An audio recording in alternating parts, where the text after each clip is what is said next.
بینکینګ سیستم دغه سیستم چې هغه د سټینډینګ آرمیز نه داسې آرمیز چې هغه تا ارد ګرد پراتی ستا د ملک ارد ګرد پراتی او په تا باندې حمله کوونکي او دا ډېر پاورفل آرمی وي د هغه آرمی نه زیاته خطرناک دغه بینکینګ سیستم دی چې دغه فیملیز دومره ټیکنیکلی امپوز که په مونږ باندې په دومره اوور د انفینټ پیریډ اف ټایم امپوز که دی په مونږ باندې مسلط که او په داسې طریقې سه مسلط که چې دې وختونه خو واخیستل خو دومره ټیکنیکلی دی دا خلک ګریپ کړل چې مونږ پې پوه هم نشو او دا نن د هغه آرمیز نه چې هغه ارد ګرد ستا ولاړ وي پولي پریفیرډ وي هغوی څخه خپل ویپنز وي د هغې نه دا زیات خطرناک دی او په داسې طریقې سره دا هر څه د انسانانو نه واخیستل د دوی کنټرول هغه نن د هغوی پاور شو او دا څنګه وشو په دې باندې the more we look into the past the more we see into the future چې څومره مونږ پاست کې ګورو نو دغومره به مونږ ته هغه فیوچر کلیر وي او پاست د دې هغه ګولډ سمیت و هغه ګولډ سمیت سپیشلی په انګلینډ کې چې دومره پاورفل و چې خلک یې عادت کړله د خلکو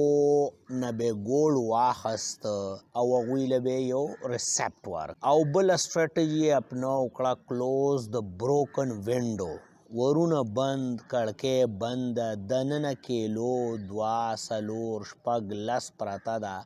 خو ریسپټ په همیشه د هغې نه زیات وتی و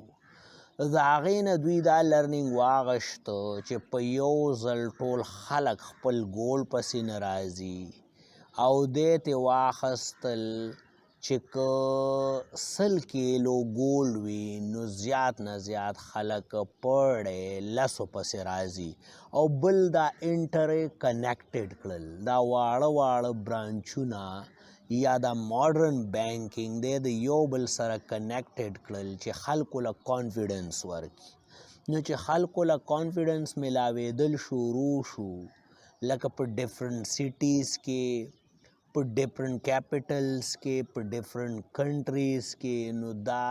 2-3 شینو دا کار داسې ځای ته ور د انفینټ پیریډ اف ټایم ورسو چې هر سړی کانفیډنس شو او دا نن چې کوم مونږ د لوډ سره یو نو دا موسټلی دا کانفیډنس منی ده چونکې زمونږ د خلکو په دې باندې کانفیډنس دی نو دا کانفیډنس چې کوم دی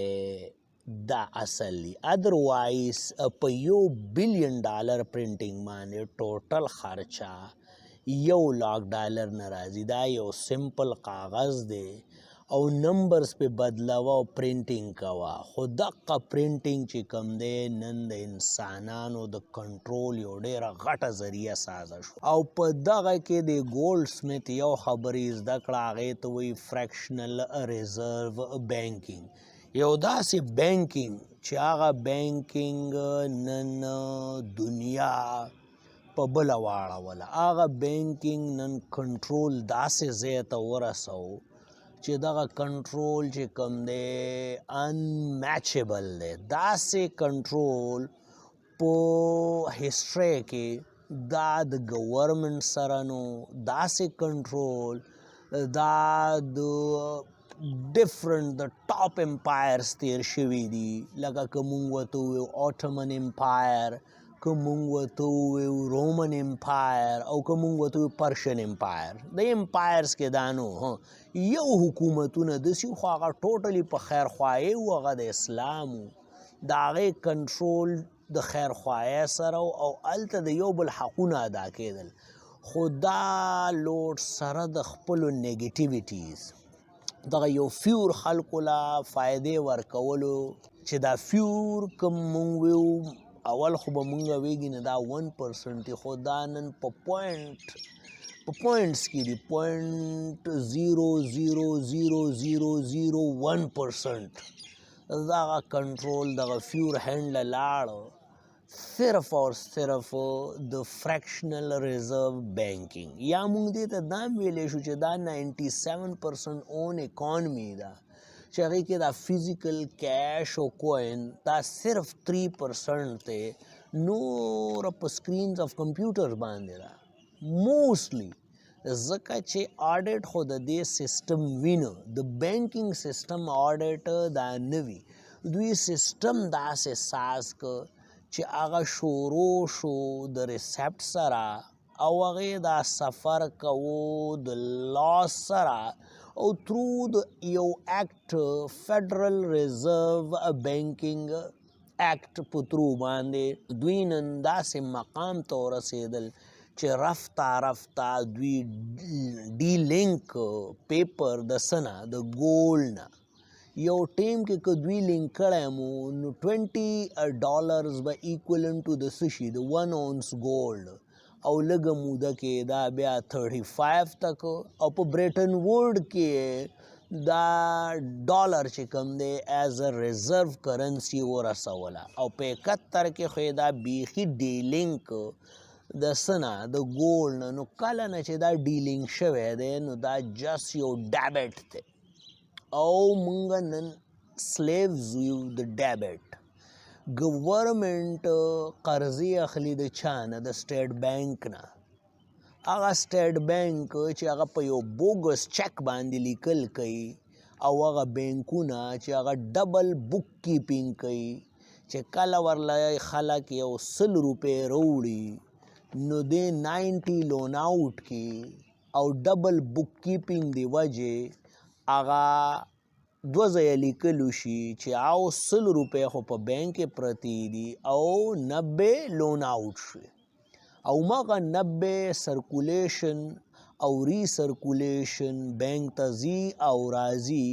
او لون آوټ کیږي تھرو د فریکشنل ریزرو بینکینګ 10% نو هغه 80 لون آوټ شي او هغه 80 بیا 70 لون آوټ شي او هغه 70 بیا 60 لون آوټ شي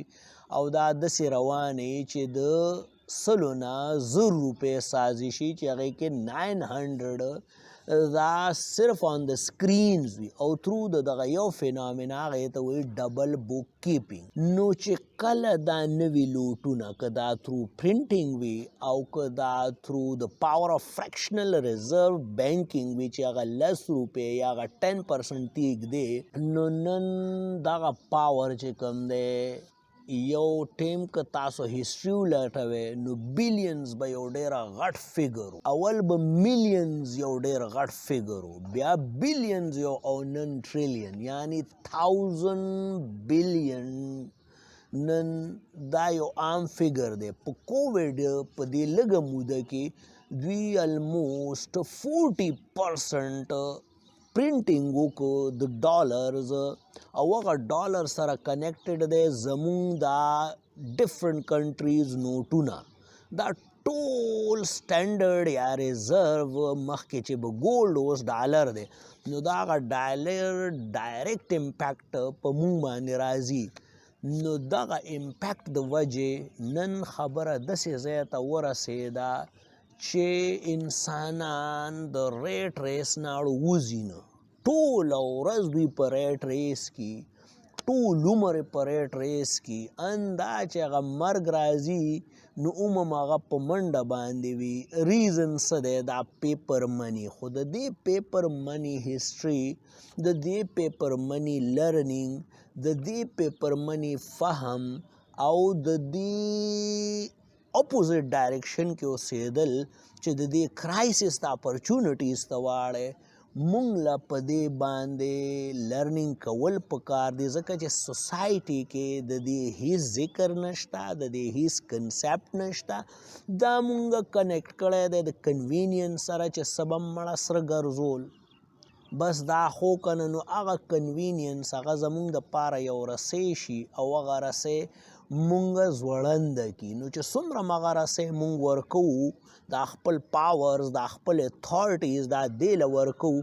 نو دې سره زمونږ ژوند لنډ تنګ شي